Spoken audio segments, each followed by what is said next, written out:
Hi, and welcome to this series exploring landmark experiments in protein science based on my book of the same name, which can be purchased on Amazon, and that link is in the description. In previous videos, I talked about glycolysis and the Krebs cycle, which are pathways where precursors required to make energy are generated. And while glycolysis makes a little bit of energy in the form of adenosine triphosphate, or ATP, by substrate-level phosphorylation, most of the energy used by cells is generated in oxidative phosphorylation, in which molecules generated in redox reactions of the Krebs cycle, like NADH and FADH2, allow the formation of a proton gradient across the mitochondrial plasma membrane, which drives the formation of ATP by the ATPase. In this video, I'll talk about the mechanism by which this molecular motor works. In the 1950s, it was generally assumed that phosphorylation of ATP during oxidative phosphorylation occurred in a similar fashion as in substrate-level phosphorylation. So like in glycolysis, where ADP is a substrate that gets phosphorylated in an enzymatic reaction. But then, Paul Boyer and his group were looking into a recent observation that oxidative phosphorylation might be a reversible process, and used radioactive oxygen and phosphorus atoms to track the movement of water and phosphate in purified liver mitochondria without substrate to prevent the movement of electrons through the electron transfer chain. And as I mentioned in the previous video, radioactive oxygen and phosphorus, or O18 and P32, were used because molecules that incorporate these atoms can be detected using a Geiger counter. And in this case, they labeled phosphate with either O18 or P32 and assessed the extent of transfer to ATP in water. And here we see the results of those experiments. As expected, there was no net uptake of oxygen in the reaction since the electron transfer chain was blocked, but surprisingly there was incorporation of P32 into ATP and of O18 in water.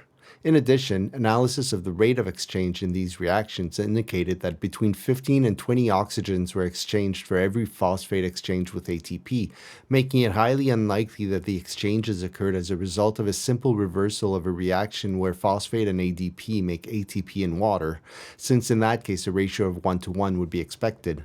So the authors suggested that present information definitely points to the explanation that the rapid exchange of phosphate oxygen with water oxygen, as described herein, results from the reversal of one or more than one of the phosphate uptake reactions of oxidative phosphorylation. Based on the validity of this explanation, the conclusion may be reached that the phosphate uptake reaction or reactions concerned are in a dynamic state in both the presence and the absence of net oxidative phosphorylation.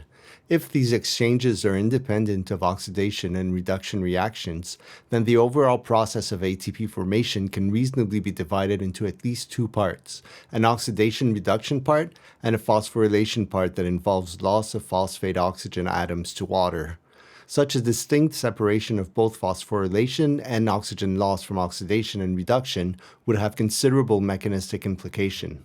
Their experiments supported the idea that the same ATPase responsible for ATP hydrolysis to ADP and phosphate could also operate in the reverse direction to synthesize ATP from the condensation of ADP and phosphate. Boyer and his group continued to explore these exchange reactions a decade later in the 1960s, noting that the overall process of oxidative phosphorylation differs in an essential feature from substrate-level phosphorylation in that oxygen from phosphate appears in water instead of in one of the substrates. A dynamic equilibrium state of the overall process will thus give phosphate ATP, ADP ATP, phosphate water, and ATP water exchanges. Abundant evidence shows that these exchanges, as observed with mitochondria and mitochondrial particles, occurs as partial reactions of oxidative phosphorylation. All these exchanges, and particularly the phosphate ATP and ADP ATP exchanges, may involve the phosphorylation reactions. The phosphate water and ATP water exchanges give a means of probing at the water-forming reaction or reactions. So Boyer assessed the rate of exchange of these various reactions by using radioactive oxygen, and found that inhibitors of oxidation-reduction reactions such as cyanide, amytol, and animicin had no effect on phosphate ATP, phosphate water, and ATP water exchanges, and therefore, the results of these experiments, particularly the demonstration of the unabated ATP water exchange, give strong evidence that dynamic reversal of the phosphorylation and accompanying oxygen exchange reactions of oxidative phosphorylation can occur without concomitant oxidation-reduction reactions. If reduction or oxidation of electron carriers were a required concomitant step for the phosphate ATP or the oxygen exchange reactions, pronounced inhibition of these exchanges would be observed by conditions that prevent dynamic oxidation reduction. The experiments reported herein confirm and considerably extend earlier results that blocking of electron transport at various steps of the respiratory chain in presence of substrate gives only moderately weak inhibition of the phosphate ATP and phosphate water exchanges. The additional finding that ATP water exchange is likewise unrelated to capacity for oxidation and reduction is particularly significant. Reactions other than oxidative phosphorylation are known to catalyze phosphate ATP and phosphate water exchanges, but only oxidative phosphorylation systems are known to catalyze an ATP water exchange. But since ATP formation was mostly thought to occur like substrate-level phosphorylation, many people were looking for a high-energy intermediate in the synthesis of ATP.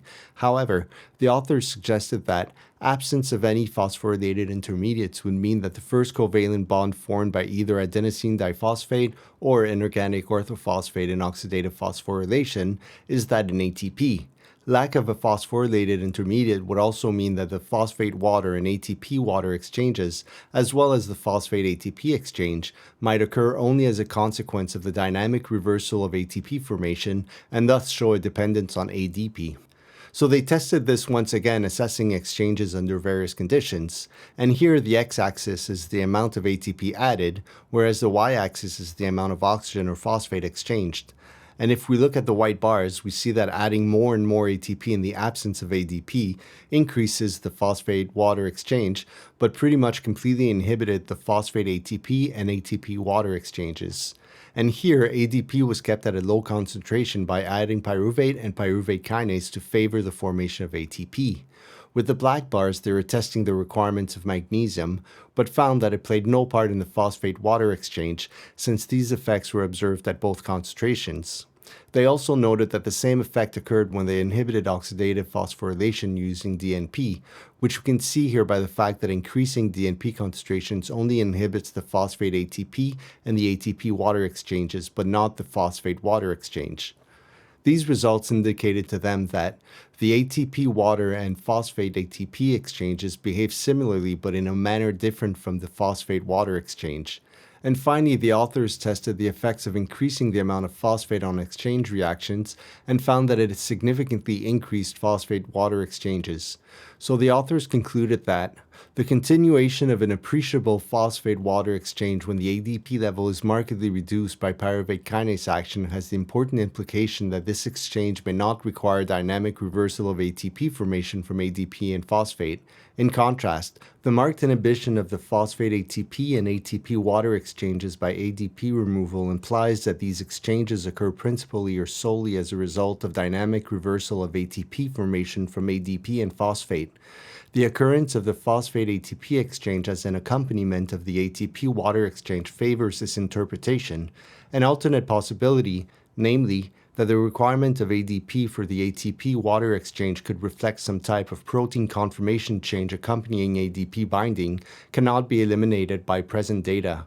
Such conformation change, however, would not be expected to result in a complete dependence on ADP. A requirement of ATP formation for the ATP, water, and phosphate ATP exchanges to occur, even if protein conformation effects are not involved, does not mean, however, that the reaction must be concerted. For example, water-oxygen could enter phosphate by dynamic reversal of transient metaphosphate formation and only appear in ATP when ADP is present. Further, mechanisms can be visualized in which an oxygen from phosphate passes through another substance before forming water, but in which reversible ATP formation is also required for exchanges to be observed. The question whether the oxygen lost from phosphate to form water in oxidative phosphorylation is direct or indirect, thus assumes considerable importance. The effects of DNP with particles are in harmony with earlier observations that show that DNP concentrations in excess of those required to uncouple oxidative phosphorylation by intact mitochondria are required to inhibit the phosphate-water exchange. Perhaps the most convincing evidence is the inability of excess pyruvate kinase, and thus ADP removal, to depress the phosphate-water exchange when ATP is added to particles. This result can best be explained by a prominent phosphate-water exchange associated associated with the cleavage of ATP by particles, independent from the reversible formation of ATP from ADP and phosphate. Studies in this laboratory have shown that comparative rates of isotope exchange can serve as powerful tools for probing the event occurring at catalytic sites. Such studies, together with the requirement of ADP for the phosphate-water exchange, suggest that the exchange in the presence of uncouplers could be explained by a continued dynamic reversal of ATP formation limited to the catalytic site. Lack of phosphate ATP and ATP water exchanges in the presence of uncouplers would be explained if there exists an energy requirement for the release of the bound ATP. This concept may be diagrammed simply as follows.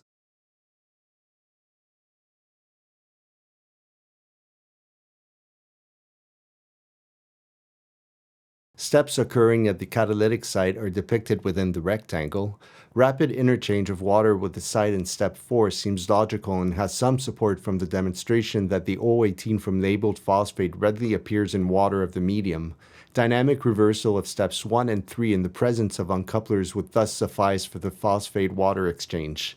Inhibition by uncouplers of an energy-driven release of ATP by way of steps 5 and 6 would not inhibit the phosphate-water exchange but would block the phosphate ATP and ATP water exchanges. ADP and phosphate can bind and be converted into a tightly bound ATP. The water formed freely interchanges with medium water. Reversal of this reaction results in the incorporation of one water oxygen atom into the bound phosphate. If the phosphate can tumble freely at the catalytic site, when bound ATP is again formed, there are 3 chances out of 4 that it would contain a water oxygen atom. Various exchanges of phosphate oxygen atoms with water oxygen atoms are measurable. The oxygen exchanges thus provide sensitive probes of reaction steps that otherwise might be hidden.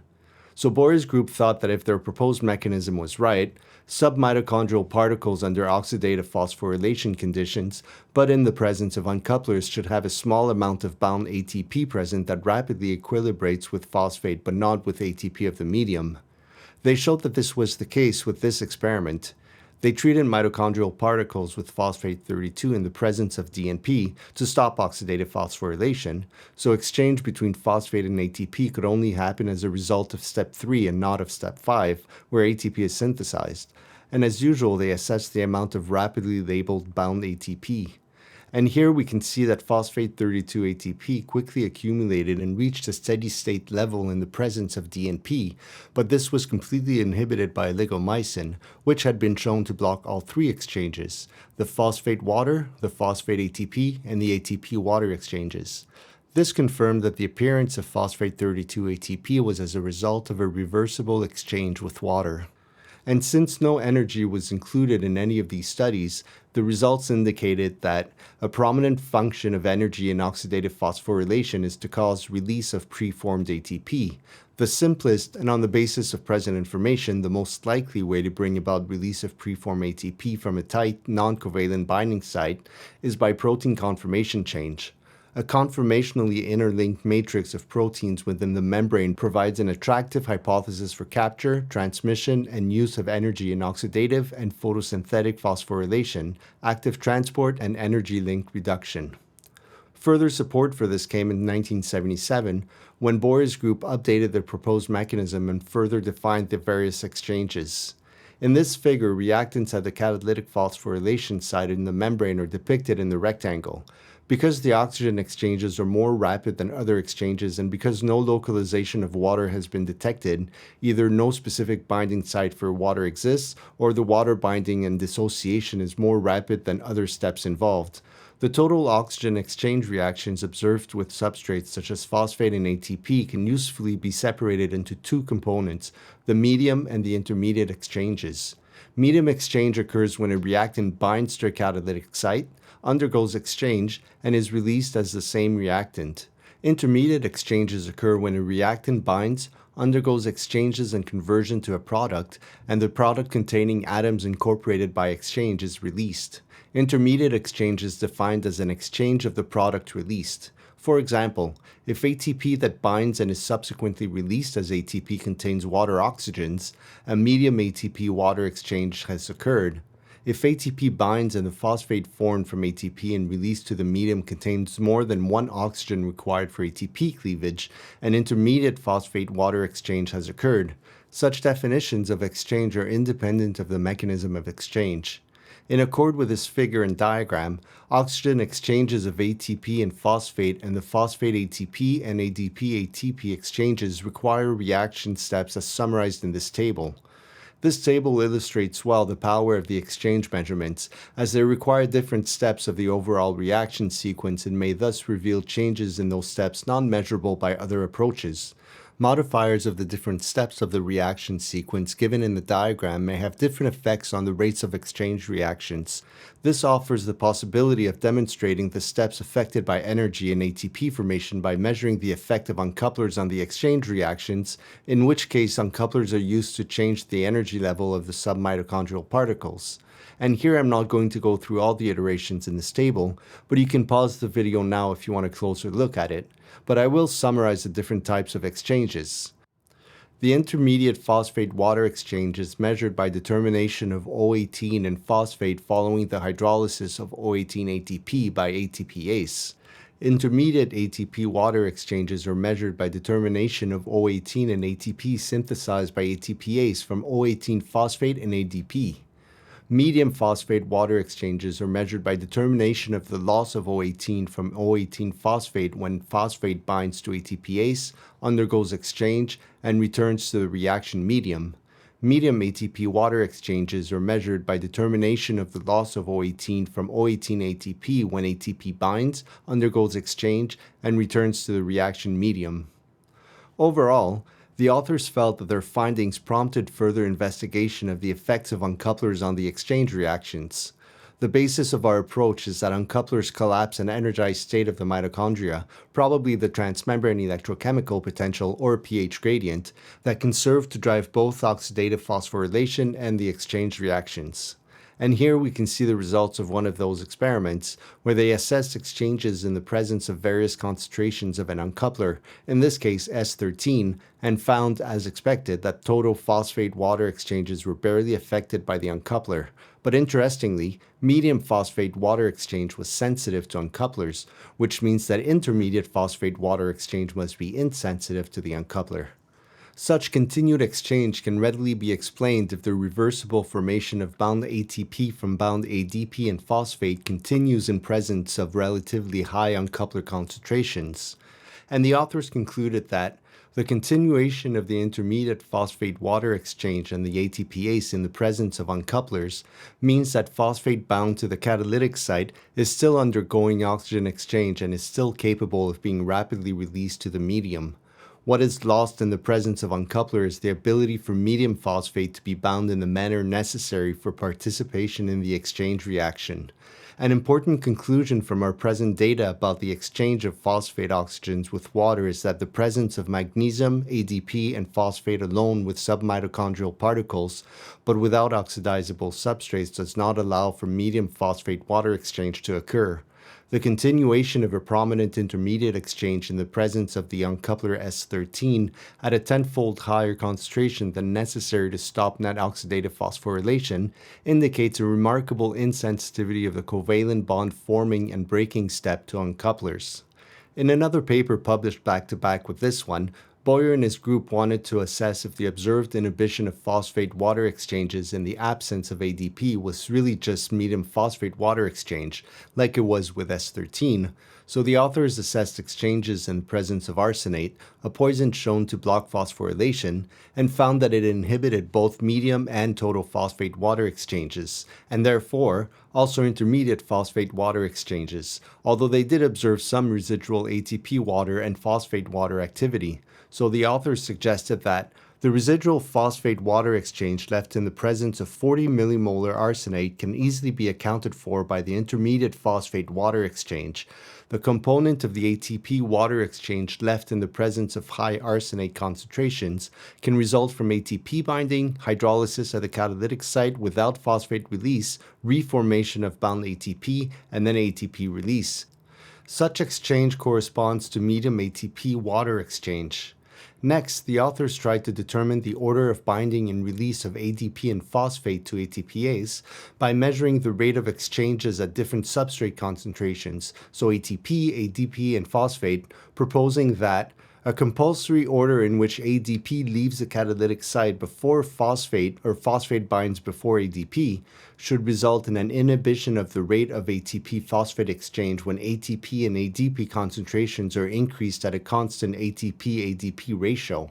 A compulsory order in which phosphate leaves the catalytic site before ADP or ADP binds before phosphate should result in an inhibition of the rate of the ATP-ADP exchange when the ATP and phosphate concentrations are increased at a constant ATP-phosphate ratio. And here are the results of these experiments. And we see that ADP-ATP exchanges plateau with increasing ATP and phosphate concentrations, as do phosphate-ATP exchanges with increasing ADP and ATP concentrations, which gave strong evidence for a random binding of phosphate and ADP to the catalytic site. They also performed these experiments in the presence of pyruvate kinase, and like before, this favored ATP synthesis and kept ADP levels to a minimum to see which exchanges might require ADP. And here we see that all the exchanges drop to almost zero in the absence of ADP, except for the intermediate phosphate-water exchange. And so with this new information, the authors updated their model with an alternating catalytic site scheme. This figure depicts participation of two identical catalytic sites on the energy transducing membrane. These sites function cooperatively through conformational interactions during ATP synthesis or hydrolysis. The model suggests that during oxidative phosphorylation, the binding of ADP and phosphate at one site is necessary for subsequent events leading to release of ATP from the second site. The sequence of events of ATP synthesis is regarded as the reversal of the sequence for ATP hydrolysis. The cycle of figure 5 would operate in the clockwise direction during ATP synthesis and in the counterclockwise direction during ATP hydrolysis. The model depicted obviously does not show all separate binding and release steps that must occur or specify their possible order. The model of figure 5 also has two desirable features that merit comment. One is that a single step of energy input promotes both phosphate binding in a productive mode and ATP release. This is accomplished by converting this to this, that is, both catalytic sites are modified in one conformational transition. We regard this as a particularly attractive feature of the model. A second feature is the presence of a single type of catalytic site, and interconversion of these sites has appealing features of simplicity and symmetry. The model presented in figure 5 is the simplest we've been able to devise that accommodates present experimental information, needs only a single site of energy input, and one type of catalytic site. As noted briefly above, the model accommodates the conclusion from our previous paper that energy derived from electron transfer reactions may be regarded as driving an energy requiring conformational change that promotes binding of phosphate and ADP in a productive mode. This change is recognized in figure 5 by conversion of the non-energized membrane E to an energized form, E star. Thus, this designation recognizes that this form has the capacity to make ATP at the catalytic site without additional energy input. It is tempting to suggest that the energized form, E star, represents a conformationally energized form of the ATPase complex in the membrane. However, present evidence requires only that the energized form be distinct from, as well as derivable from, the energized state that is dissipated by uncouplers. The state dissipated by uncouplers in mitochondria likely represents a transmembrane potential or an intramembrane localized proton. Finally, consideration is essential of a possible relation of our dual site model to the suggested presence of 3 alpha-beta pairs in the F1 ATPase. Firstly, presence of 3 rather than 2 alpha-beta pairs is not firmly established. Secondly, an alternating 3-site model, similar to the 2-site model, could also accommodate our experimental findings, in particular, inhibiting effects of ADP and ATP removal on exchanges. A few years later, Boyer's group performed experiments which suggested that the ATPase does have 3 catalytic sites, noting that product release from one catalytic site is very slow until substrate binds at a second catalytic site. So once again, the authors revised their model. The properties of F1 ATPase are explainable by occurrence of both the negative cooperativity of binding and the positive cooperativity of catalysis. Although at low ATP concentrations, substrate binding and product formation at one catalytic site per enzyme molecule has occurred, release of products from these catalytic sites is relatively slow. At higher substrate concentrations, additional ATP binding occurs and release of products from catalytic sites is now much more rapid. This behavior has been referred to in some previous publications from this laboratory as an alternating site cooperativity. An additional important characteristic is that each site is regarded as identical and participating in sequence. A depiction of this is given in Figure 8.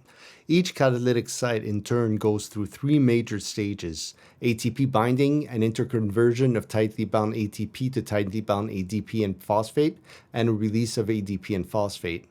Although Mitchell's chemiosmotic hypothesis was well accepted by the late 1970s, and as a reminder, this was the idea that a proton gradient across the mitochondrial membrane was used as energy to drive the ATPase, the mechanism by which this occurred was still undetermined, and Boyer thought that the enzyme rotating around a central axis, which he called rotational catalysis, made sense.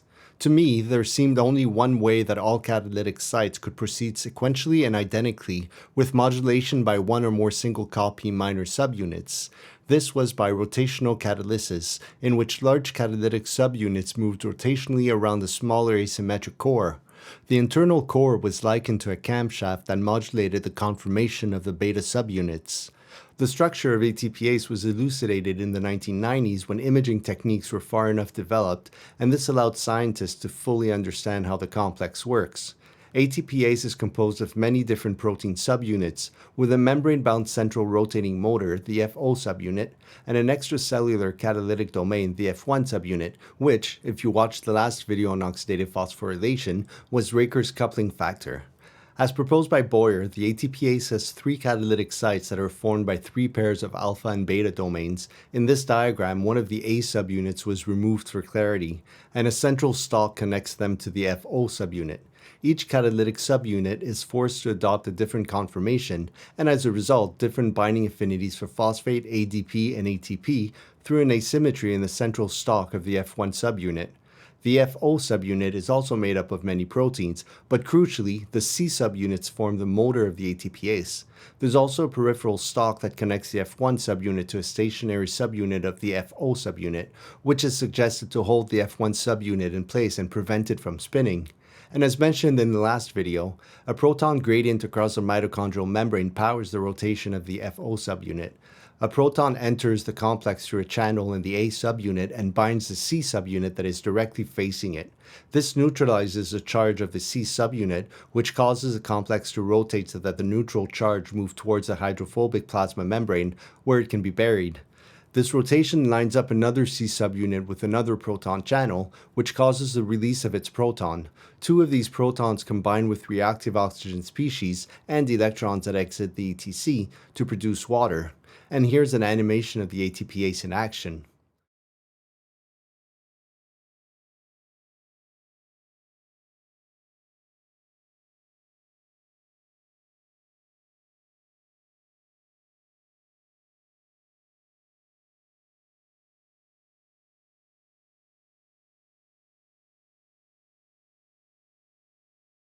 In 1997, Kinoshita and his group took a novel approach to look at the rotation of the ATPase.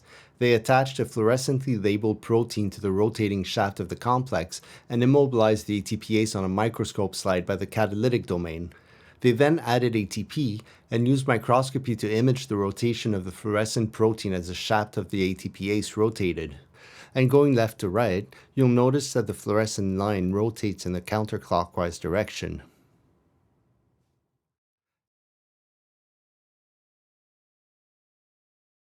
And so this brings this video to an end. I hope you enjoyed it, and if you did enjoy it and would like to know more about this topic, please check out my book, Landmark Experiments in Protein Science, using the link in the description.